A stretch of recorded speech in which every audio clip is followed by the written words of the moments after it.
You are watching KSL Sports Live.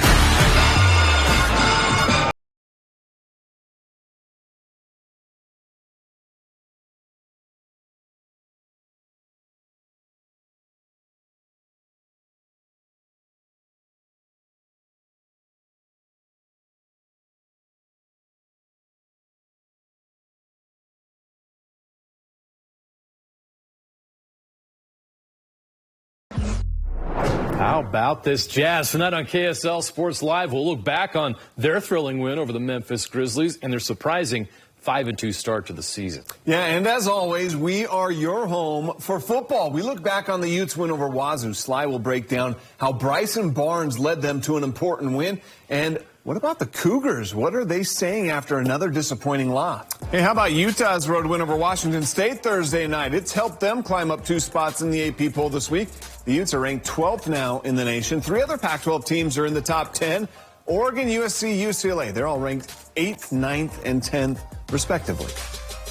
That's why I say Bryson got put in a tough spot, because he was not expecting to be the starter up until half hour before the game. Barnes handles that high snap over the sideline. Barnes on a design run. He's across midfield, still on his feet. 3rd and 16, going deep, and a great catch. Didn't go to Utah. Inside, Kincaid. Touchdown.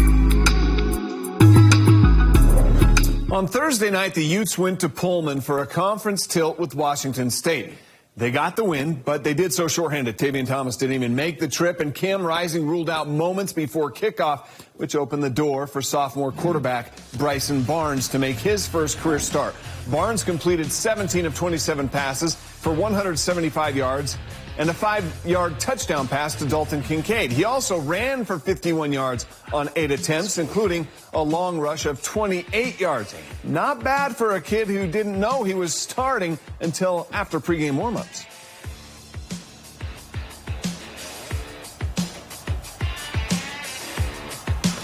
What do you say? I mean, you got to prepare every week as normal. Because this time was a little different. Because this time I actually had to step on the field and actually start. So, I mean, definitely learning the mindset of things. You know, things, you can always be prepared for the moment, but until that moment comes, you're not going to know what it's like. And so being able to get that experience, you know, it's definitely going to propel me forward.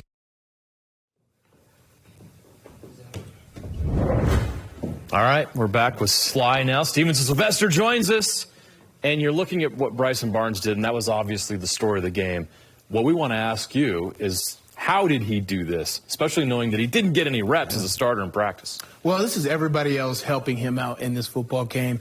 To start the game, they started off on a great drive. You know, you chose your first option, and it made it very simple for him. And I think Bryson Barnes, you coming in for Cam Rising, a last-second decision, which is very hard. You know, you got to keep it easy. You know, keep it confident, as he did in the Rose Bowl when he showed up for this team. And he went through his first option and the second option. But the main thing was when called upon, you know, he couldn't do that stuff in the beginning of the game. That was all game plan. When called upon here in the second half, he had to make plays, and it's all about his decision making. And here on this drive, going into the fourth quarter, you know, you see we're only up 7 points. This is a critical drive here. But here, it's a pre-snap awareness here. Here, the corner doesn't go with the motion all the way, so you know it's a zone, right? And then his first option is 3rd and 4 is Dalton Kincaid here. He sees 4 guys around Dalton Kincaid, so going to his next option is the open middle of the field. He takes off expecting to get 4 yards, but his athletic ability allows him to get 30 on the run. It's awesome. And then, again, 3rd and 16 here. You need to make a play here, and he makes a play to Jalen Dixon here. This is awesome. This is both compliments to both Bryson Barnes and Jalen Dixon on this, because here, there's a window between the safety and the cornerbacks. The only way, he can't throw it far, he can't throw it short, he had to throw it right there. And this all-hands catch by Jalen Dixon was a remarkable play. I was right on the sidelines by it. I was blown away. And then to finish off the drive, you get the ball to Dalton Kincaid here. But what's key is he leads the receiver into his route. It's awesome. Normally you see Brant Keithley in that spot, but Dalton Kincaid's making all the plays for this football team now. Yeah, stepping up big on the road. Now it sets things up for 2 straight home games, potentially that matchup in 3 weeks with Oregon State setting all things up nicely. Yeah, no question. Arizona and Stanford are going to be tough matchups. Arizona played USC very well this past weekend, and they normally play us very well, but we have to take those games seriously and get ready for that huge matchup against Oregon. And the Utes have got to get healthy. Yeah. I think that's going to be key. Can't wait to see how it all plays out in the next 2 weeks. You're back with locals in the NFL coming up after this. It's just easy to play when everybody got a good vibe. The Utah Jazz locker room expected them to start the season 5-2, but here we are. A look back at the win over the Grizzlies and the latest young player with a great performance for the Jazz. It's weird because there's so much talent and the potential. Like the potential of this team is huge. Yeah, BYU's making history, but not in such a great way. What can they learn from this current losing streak? BYU coach Kalani Sitake tells us coming up later. We've also got more with the Utes, Wildcats, Weber State on a roll, and more NFL highlights after this, including locals in the NFL. During the break, consider downloading the KSL Sports app. We'll be right back after this. You are watching KSL Sports Live.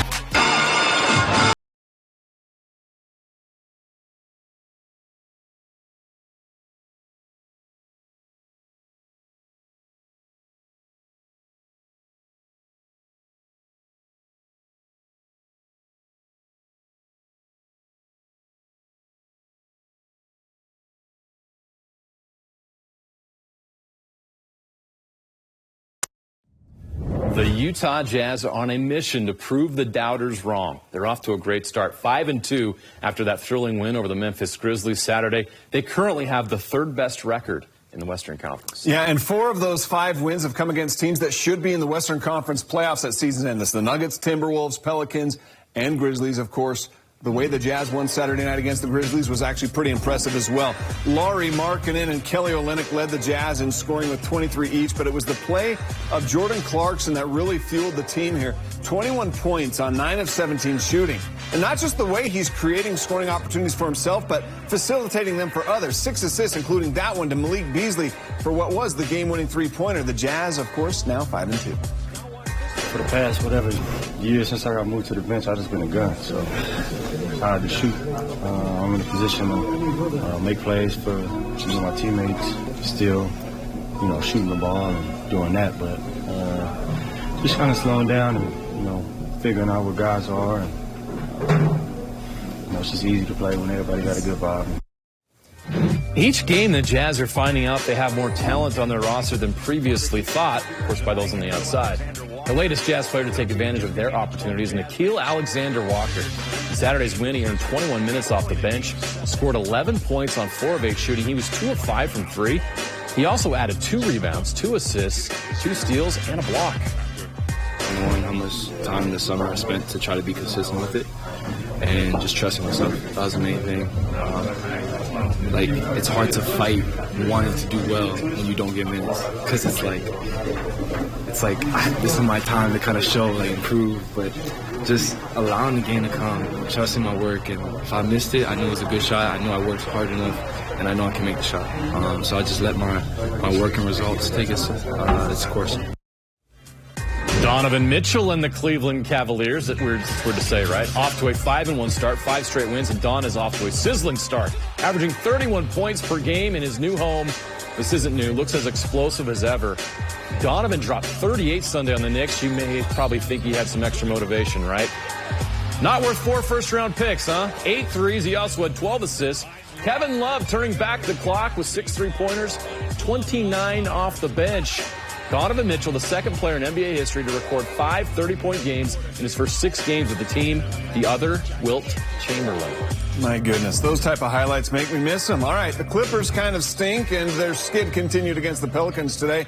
Final seconds of the half, Pelicans down a point. Zion Williamson down the lane for the bucket and the foul. Ties the game at 52 at the half. In the third quarter, C.J. McCollum from 30 feet. Pelicans go up by 8. Later, more from Zion, the alley-oop for the 10-point lead. And then the baseline power move for the hoop and the harm. 21 points, 12 rebounds, 7 assists for Zion. His first game back since facing the Jazz, and the Pelicans win 112-91. Fourth straight loss for the Clippers. What is wrong with them? Still early. Defending champion Warriors visiting the Detroit Pistons.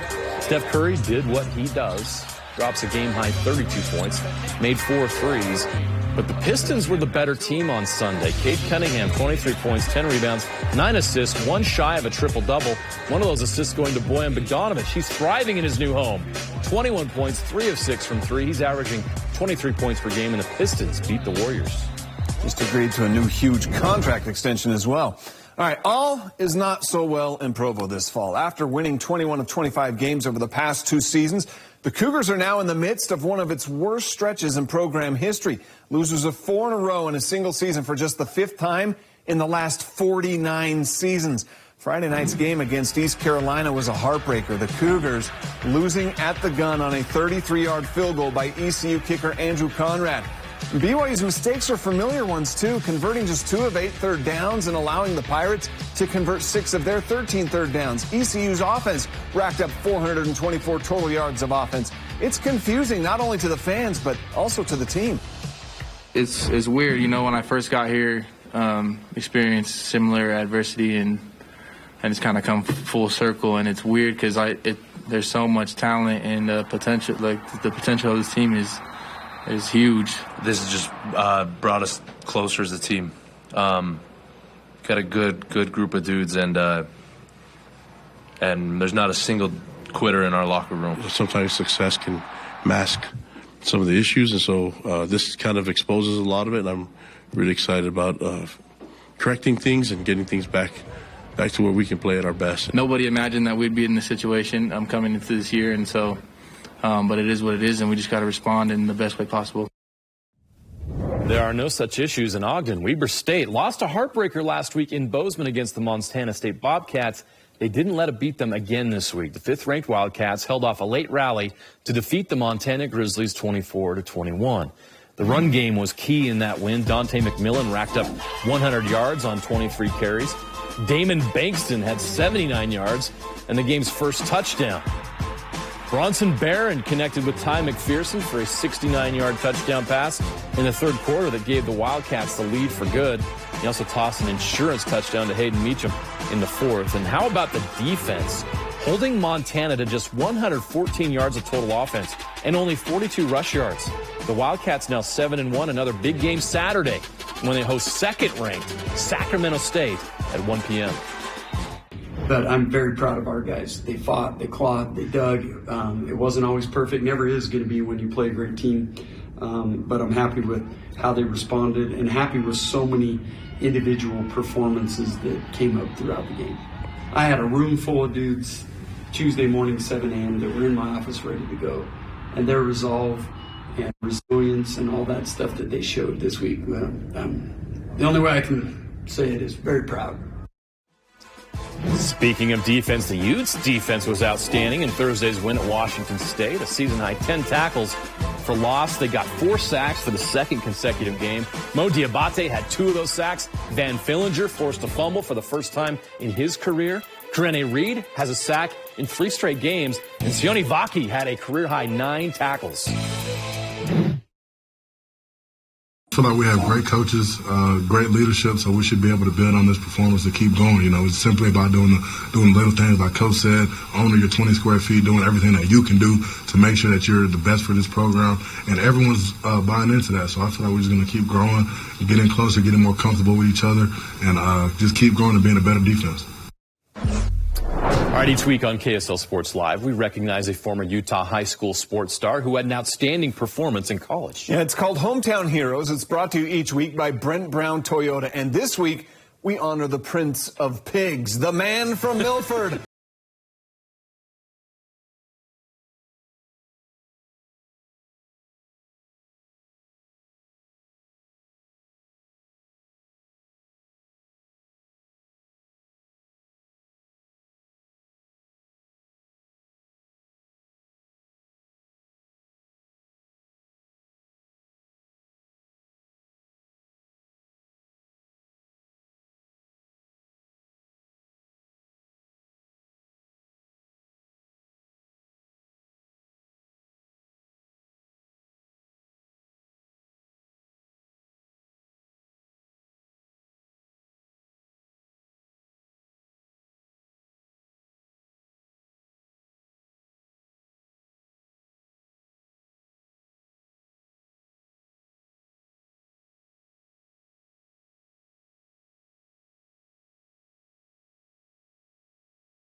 5 touchdowns. Next up for Utah Tech, a rivalry against Southern Utah. All right, up next for us, Zach Wilson and more locals in the NFL. And history made in the NFL by Derrick Henry this day, plus another thrilling week of the high school football playoffs. We count down the top 5 plays of week 2 of the playoffs. And who needs a shoe to score a touchdown? Well, you'll have to see it to believe it. And our latest Game Night Live highlight reel is on the way as well. All right, we welcome you back with a trip in the KSL Sports Live Time Machine. The Jazz traveled to Dallas on Wednesday, so for this week's archive, we go back to 1993, the season opener at the Delta Center against the Mavs. The mailman led the Jazz that night with 29 points, 11 rebounds, but it was Tom Chambers who, after 12 seasons in the NBA, made his debut with his hometown Utah Jazz that night. And he did not disappoint, playing 24 minutes off the bench, scoring 26 points on 8 of 12 shooting, the most points he scored in the 161 games that he played with the Jazz.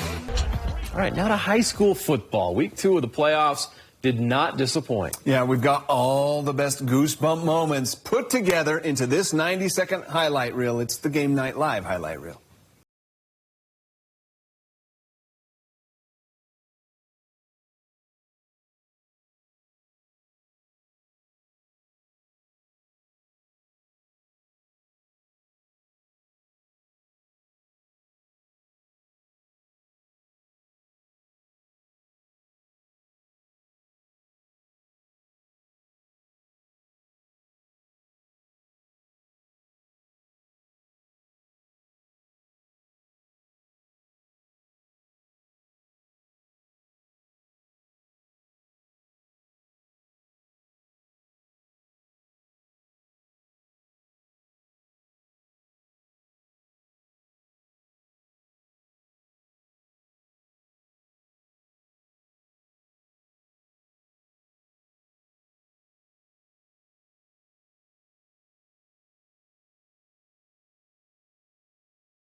I love it.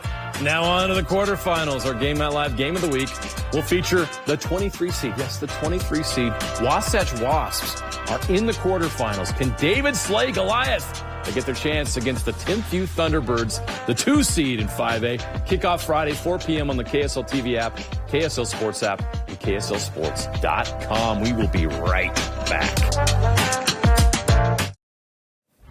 Our Game Night 5 this week, number 5.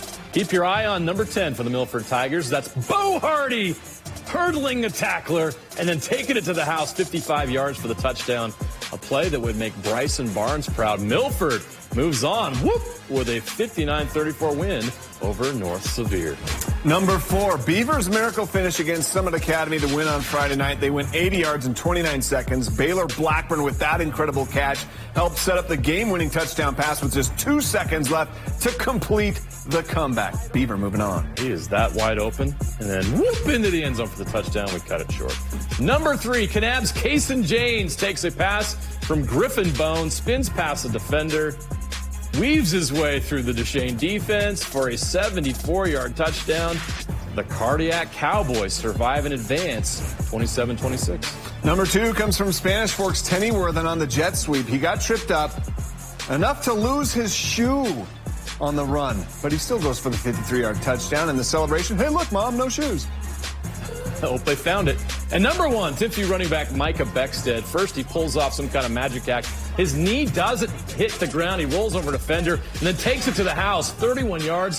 To top it off, he did it right in front of Kyle Whittingham and members of the Utah coaching staff. You'll see him right here, right there in the corner. How's that for an audition? Give that young man a Scully. Timpview BDs 34-7 to advance. We'll see him on Game Night Live. Good night.